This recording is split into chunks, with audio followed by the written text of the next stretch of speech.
अस्सलाम वालेकुम students, I am Soban and you are watching MNT study. तो स्टूडेंट्स, आज की इस वीडियो के अंदर हम फिज़िक्स को डिस्कस करेंगे क्लास 9 चैप्टर नंबर 2। जैसा कि आप लोग जानते हैं कि हम चैप्टर नंबर 2 पढ़ रहे थे, तो आज जो हमारा टॉपिक है वो है स्केलर्स एंड वेक्टर्स। तो बढ़ते हैं अपने वीडियो की तरफ। Let's jump to the video.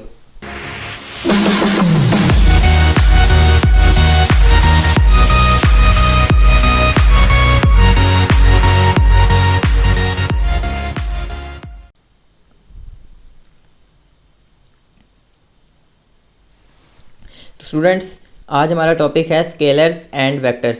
ये हमारे पास क्वांटिटीज़ हैं, स्केलर क्वांटिटी और वेक्टर क्वांटिटी। जैसे कि आप लोग जानते हैं कि चैप्टर नंबर 1 में हमने base quantities and derived quantities को पढ़ा था। वो क्या थी, पहले उनको रिकॉल कर लेते हैं। बेस क्वांटिटी ऐसी क्वांटिटीज़ थी जो पहले से मौजूद होती हैं, उनको बनाने के लिए किसी और क्वांटिटी की ज़रूरत नहीं होती और किसी और क्वांटिटी से वो ड्राइव नहीं होते। लेकिन जो ड्राइव क्वांटिटीज़ थी वो बेस क्वांटिटी से मिलकर आगे बनते हैं। तो वो थी हमारे पास base quantities and derived quantities. अब यहाँ पे हमारे पास स्केलर्स एंड वेक्टर्स हैं, तो देखेंगे हम कि कौन कौन से जो हमारे पास क्वांटिटी है वो स्केलर क्वांटिटी है और कौन सी वेक्टर क्वांटिटी है। तो पहले आप स्केलर को देख लेते हैं। स्केलर्स की जो हमारे पास डेफिनेशन है वो है, a scalar quantity is describe completely bye its magnitude only. यानी कि स्केलर क्वांटिटी जो है उनको डिस्क्राइब करने के लिए हमें सिर्फ मैग्नीट्यूड की ज़रूरत होती है। मैग्नीट्यूड क्या चीज़ होती है? मैग्नीट्यूड हमारे पास कोई भी न्यूमेरिकल वैल्यू होती है, यानी कि कोई भी डिजिट वाली हमारे पास जो वैल्यू होती है उसको हम कहते हैं मैग्नीट्यूड। तो स्केलर्स के लिए हमें सिर्फ मैग्नीट्यूड की ज़रूरत होती है उनको डिस्क्राइब करने के लिए। एग्जांपल देखते हैं हमें कि हमारे पास कौन कौन सी एग्जांपल्स हैं। एग्जांपल्स में हमारे पास आ रहे थे mass, length, time, speed, volume, work and energy etcetera. तो ये हमारे पास कुछ एग्जांपल्स हैं स्केलर्स की। मैथ को अगर हम पहले देखें, मैथ आप लोगों को पता है कि वज़न को कहते हैं मैथ। किसी भी बॉडी का मैथ होता है, अगर हमने किसी बॉडी का मैथ करना हो कैलकुलेट, तो ना मैग्नीट्यूड से डिस्क्राइब कर सकते हैं हम स्केलर क्वांटिटी है। किस तरह के मैथ अगर हमने किसी भी बॉडी का कैलकुलेट करना हो तो उसके हम डायरेक्शन की हमें ज़रूरत नहीं होती, क्योंकि अगर बॉडी है कोई भी जिसका हमने मैथ कैलकुलेट करना हो, अगर वो हॉरिजॉन्टल में है तो उसका मैथ इतना आएगा, या वर्टिकल में तो उसका मैथ जब भी सेम ही आएगा। ये इस तरह नहीं होता कि अगर उसकी डायरेक्शन हम चेंज करके मैथ कैलकुलेट करें तो उसकी वैल्यू जो है हमारे पास मैथ की वो चेंज हो जाए। इसी तरह लेंथ है, लेंथ को अगर हम किसी भी चीज़ की पेंसिल है, जैसे अगर उसको हम वर्टिकल खड़ा करके लेंथ अगर उसकी लें तो एक स्पेसिफिक वैल्यू आएगी, लेकिन अगर उसी तरह हॉरिजॉन्टल स्केल से उसको नापे जब भी एक वैल्यू आएगी वो दोनों सेम होंगी, क्योंकि लेंथ उसकी चेंज नहीं हुई। तो लेंथ जो है वो भी डिपेंड नहीं करती डायरेक्शन पे। टाइम भी इसी तरह आप लोगों को पता है कि टाइम क्या होता है, कोई भी जैसे कि इंटरवल हमने कोई कैलकुलेट करना हो तो उसके लिए हम स्टॉप वॉच वगैरह कोई भी टाइम कैलकुलेटिंग इंस्ट्रूमेंट हम इस्तेमाल करते हैं। तो टाइम के लिए भी हमें किसी डायरेक्शन की ज़रूरत नहीं होती कि इस डायरेक्शन में फॉर एग्जांपल रेस लगी है तो सारे बंदे भागे हैं यहाँ से लेकर यहाँ तक इन्हें डिस्टेंस कवर किया है, तो इसी डायरेक्शन में भागें तो इतना टाइम होगा, अगर किसी और डायरेक्शन में भागे तो इतना टाइम नहीं होगा। इस तरह नहीं होता। स्पीड आ जाती है, वॉल्यूम, वर्क एंड एनर्जी वगैरह, ये आगे भी आप 9th क्लास में आगे डिस्कस करेंगे, तो इनको मैं भी नहीं छेड़ा।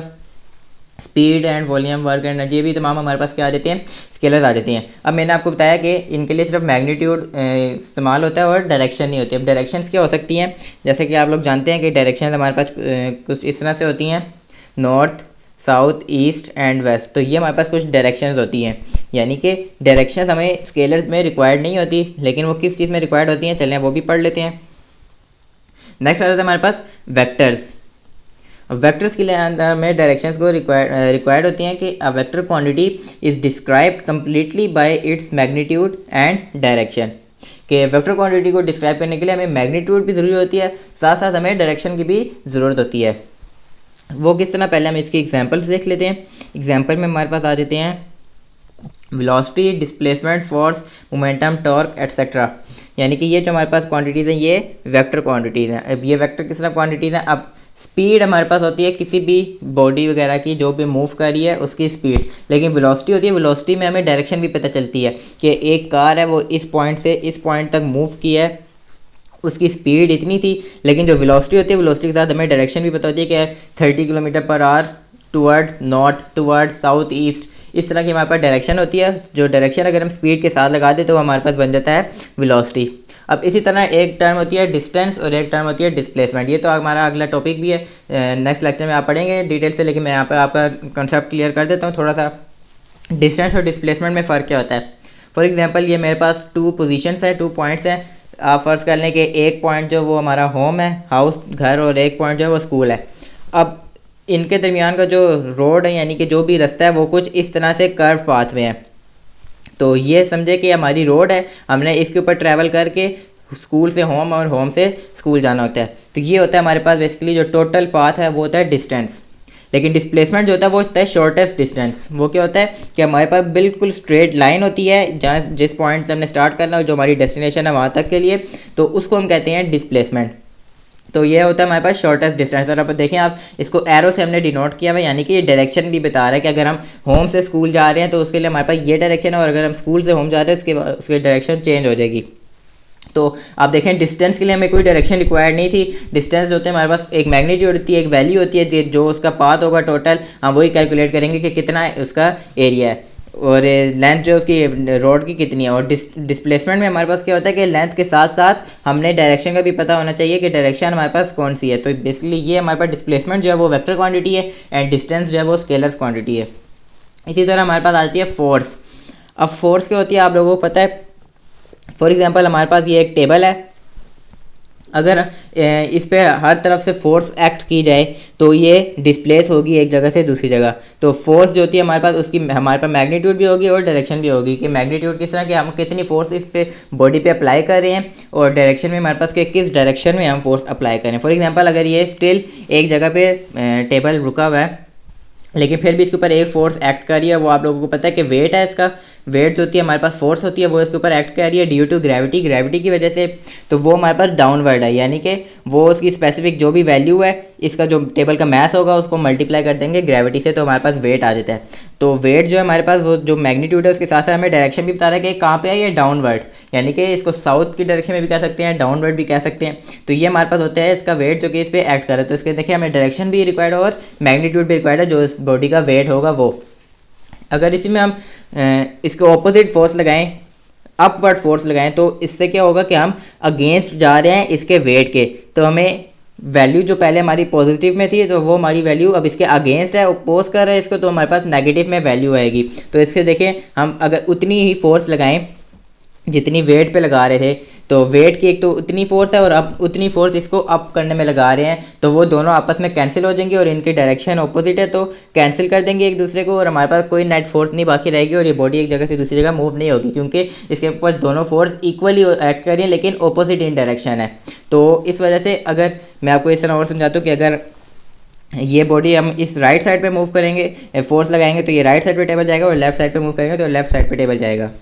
मगर अगर यहाँ पे हमारे पास दो कोई भी स्टूडेंट्स है, जैसे कि अगर वो एक तरफ से फोर्स लगा रहे हैं टेबल पे तो वो हमारे पास टेबल एक तरफ जाएगा। लेकिन अगर दोनों ऑपोजिट मूव टेबल को मूव करा रहे हैं कि एक जो स्टूडेंट है वो एक तरफ से फोर्स लगा रहे हैं, एक स्टूडेंट दूसरी तरफ से फोर्स लगा रहा है, तो और उनकी फोर्स का जो मैग्नीट्यूड है यानी कि जो फोर्स लगा रहे हैं वो इक्वल है, तो वो इक्वल होने की वजह से और ऑपोजिट इन डायरेक्शन होने की वजह से कैंसिल कर देंगे एक दूसरे को, उनका इफेक्ट जो है कैंसिल हो जाएगा और कोई नेट फोर्स नहीं बाकी बचेगी और जो टेबल है अपनी जगह से मूव नहीं करेगा।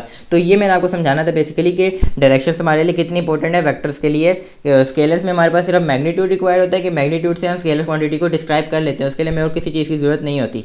लेकिन वेक्टर्स के लिए हमें डायरेक्शन की भी ज़रूरत होती है। तो ये हमारे पास कुछ एग्जाम्पल्स थी, velocity, displacement, force, momentum, torque etcetera. Momentum and torque मैं आपको अभी नहीं पढ़ा रहा क्योंकि वो आपके चैप्टर नंबर 4 में हम पढ़ेंगे, तो मैं भी आपको अगर पढ़ाऊँगा तो आप कन्फ्यूज़ भी हो सकते हैं। इस वजह से मैंने आपको भी इनको डिस्कस नहीं किया, मैंने अभी आपको इन तीनों को एक्सप्लेन कर दिया, वेलोसिटी, डिस्प्लेसमेंट एंड फोर्स को, जिससे आपको समझ आ जाए कि वेक्टर्स क्या होते हैं।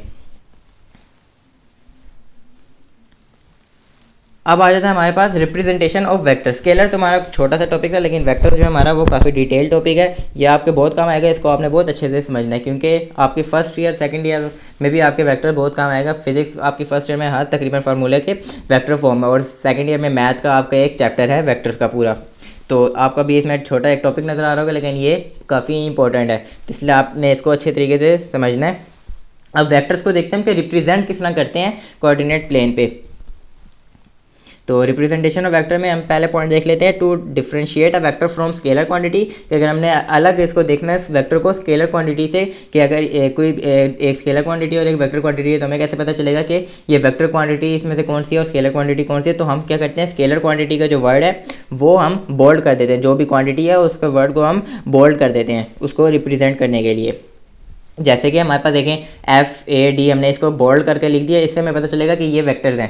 जैसे कि हमारे पास F जो है फोर्स है, A एक्सेलरेशन है, D डिस्प्लेसमेंट है, तो इससे हमें पता चल जाता है कि ये हमारे पास वेक्टर क्वांटिटी है। इस तरह भी कर सकते हैं हम, और हम क्या कर सकते हैं, इनके ऊपर एक बार लगा दें या फिर एक एरो लगा दें, उससे भी हमें पता चल जाता है कि ये वेक्टर्स हैं। किस तरह, देखिए कि FAD पे हमने बार लगा दी या FAD पे हमने एरोस लगा दिए, तो हमें पता चल जाएगा कि ये वेक्टर्स के हम डिस्कस करें, यानी कि जो हम पढ़ रहे हैं ये वेक्टर्स हैं।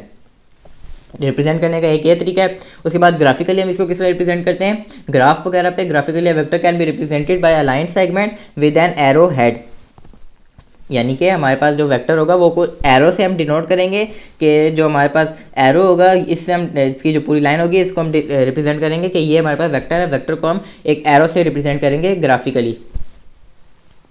उसके बाद जो हम इसके पॉइंट्स दे देते हैं, और हम स्पेसिफिक इनके ना पॉइंट देंगे कि एक पॉइंट जो हमारे पास वो आ जाता है A, एंड दूसरा पॉइंट जो आ जाता है वो आ जाता है B, और B हमने हेड वाले जो उसका हेड है जहाँ पे, यानी कि जो एरो हेड है वहाँ पे हमने उसको कह दिया कि वो B है, और इसको हम नाम दे देते हैं कि ये वेक्टर V है। देखिए हमने V को बोल्ड करके लिख दिया, इससे हमें पता चला कि ये वेक्टर है। तो यानी कि इस वेक्टर का जो नेम है वो हम इस तरह लिख लेते हैं V, और दो इसमें पॉइंट्स इन्वॉल्व होते हैं, एक पॉइंट जहाँ से स्टार्ट हो रहा है, दूसरा पॉइंट जहाँ पे वो रुक रहा है, यानी कि जो इसकी डायरेक्शन हमें बता रहा है वो हम दो पॉइंट से डिनोट कर देते हैं। तो the line A B with arrow head at B represent a vector V, इससे हमें रिप्रेजेंट होता है, पता चलता है कि ये वेक्टर वी है या कोई भी और दूसरा वेक्टर है। The length of the line A B gives magnitude, यानी कि जो इसकी पूरी लेंथ होगी वेक्टर की, जो मैंने एरो बनाया हुआ है इसकी पूरी जो लेंथ होगी वो हमें बताएगी मैग्नीट्यूड। मैग्नीट्यूड यानी कि न्यूमेरिकल वैल्यू, जो हमारे पास वैल्यू आती है वो हमें बताएगी ये पूरी लेंथ, ठीक हो गया, वेक्टर वी की। एंड हमारे पास आ जाता है जो इसकी डायरेक्शन है, जहाँ पे एरो हेड जा रहा है इसका, वो उस तरह हमें वो बताएगा कि इसकी डायरेक्शन कौन सी है, किस तरफ है, किस सिम्त में है। तो जैसे कि अगर आप लोग अभी देखें ये वेक्टर जो है हमारे पास ये किस सिम्त में, आपको पता है कि नॉर्थ जो होता है वो हमारे स्ट्रेट वर्टिकल होता है अपवर्ड, और साउथ डाउनवर्ड होता है, ईस्ट हमारे राइट पे होता है, एंड वेस्ट जो होता है वो हमारे लेफ्ट पे होता है। तो यहाँ पे अगर आप इसकी डायरेक्शन देखें तो यहाँ पे हमारे पास इसकी कौन सी डायरेक्शन बनती है, जी बिल्कुल इसके हमारे पास डायरेक्शन बनती है नॉर्थ ईस्ट, क्योंकि ये नॉर्थ और ईस्ट के दरमियान में, यानी कि ये फर्स्ट क्वाड्रेंट में। क्वाड्रेंट्स जो आपने अगर अभी नहीं पढ़े तो आप आगे जाके पढ़ लेंगे कोऑर्डिनेट प्लेन में कि क्वाड्रेंट्स क्या होते हैं। तो इस तरह हम रिप्रेजेंट करते हैं वेक्टर्स को, कि वेक्टर्स के लिए हमें क्या क्या ज़रूरत होती है, कि अगर हम पहले उसको देखते हैं कि हम बोल्ड लेटर से लिखा हुआ है या नहीं लिखा हुआ है, या उसके ऊपर बार है या उसके ऊपर एरो हेड है, तो इससे हमें पता चल जाता है पहली बात कि ये वेक्टर्स हैं। और अगर ग्राफ पे हमने रिप्रेजेंट करना होता है तो हम किससे रिप्रेजेंट करते हैं, एरो से रिप्रेजेंट करते हैं, लाइन से जिसके ऊपर एक एरो हेड होता है, उनको हम नाम दे देते हैं A B, जो हमारे पास जो भी वेक्टर होता है उसका भी नाम दे देते हैं। जैसे यहाँ पे हमने V को इस्तेमाल किया है, इसी तरह हमारे पास जो इसकी पूरी लेंथ होगी वो हमें डिफाइन करेगी मैग्नीट्यूड, यानी कि उसकी जो न्यूमेरिकल वैल्यू है वो हमें डिफाइन करेगी, और जो इसकी डायरेक्शन होगी एरो हेड जिस तरफ मूव कर, जिस तरफ उसकी डायरेक्शन होगी वो हमें इस पूरे वेक्टर की डायरेक्शन बता देगा कि इसकी डायरेक्शन इस तरफ है। तो स्टूडेंट्स आई होप आपको समझ आया होगा। अगर आपको नहीं समझ आया तो वीडियो को आप रिवाइंड करके दोबारा से देखिएगा, क्योंकि ये बहुत इंपॉर्टेंट टॉपिक है। छोटा सा आज लेक्चर था हमारा, उम्मीद करता हूँ आपको लेक्चर समझ आया होगा। मैं मिलता हूँ आपसे नेक्स्ट वीडियो में, तब तक के लिए अल्लाह हाफिज़।